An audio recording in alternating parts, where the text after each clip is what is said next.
Okay, the drag bunt is a tremendous baseball play that is not used nearly enough. Let me tell you the benefits of it, how to do it, when to do it, and how to execute it. Who should be using the drag bunt? I really think that almost everyone should use the drag bunt.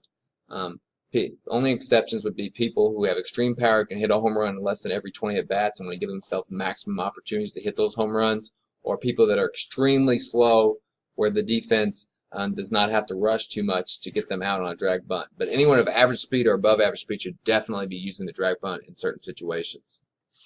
The main reason why you use the drag bunt is because it opens massive holes in the infield to hit through. If you use a drag bunt early in the game or early in a series or early in a season when you're being scouted, the defense has to react, they have to move in, and you have much more holes to hit through, giving you more opportunities later in the game. It puts tremendous stress on the defense.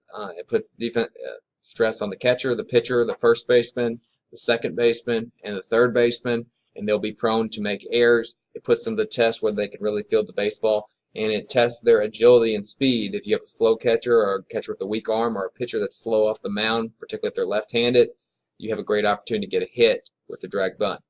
It's an easy way to get on base when you catch people sleeping, or you take advantage of slower position players at the pitcher, catcher, or third base position. It causes errors, which can lead to extra bases. You throw the drag bunt away down the line, you may get a third base, you may score people that are on base. It also makes the pitcher often throw more balls, which means you can see more pitches if you have discipline in your approach.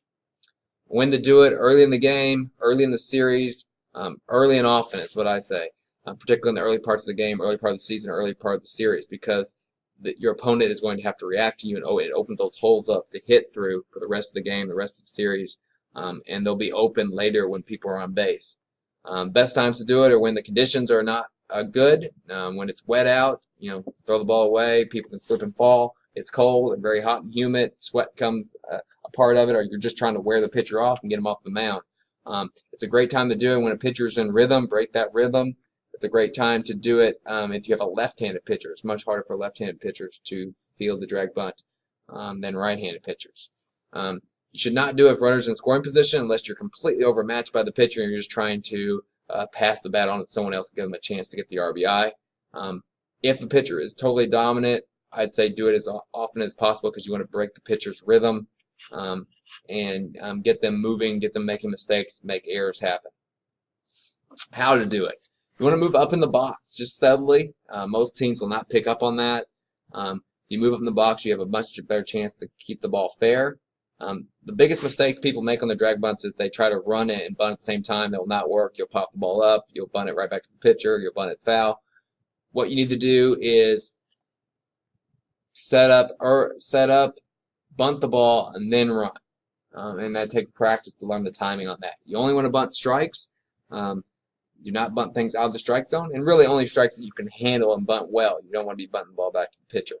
You can set the angle by throwing the bat by your back ear if you're a right-handed hitter, and that will set the perfect angle to bunt the ball right down the third base line. One of the things I really realized as a coach that players would get so frustrated if they got out on a drag bunt when really it was opening up the field for them to hit. The fact of the matter is that most hitters don't hit for better than 3 out of 10 anyway, so if you bunt 4 out of 10 times and get a hit on 4 out of 10 drag bunts, so you do 10 drag bunts in a course of 20 games, and you get 4 out of 10, that's a success. That's a very good success. You're at a 400 clip. It's great. You even do it 3 out of 10, it's a success. So you may get out some drag bunting, but you're going to get out sometimes hitting as well. As you get more advanced and people start expecting the drag bunt, you can show it a little bit early and pull back and swing and drive the ball by these third basemen, by these first basemen.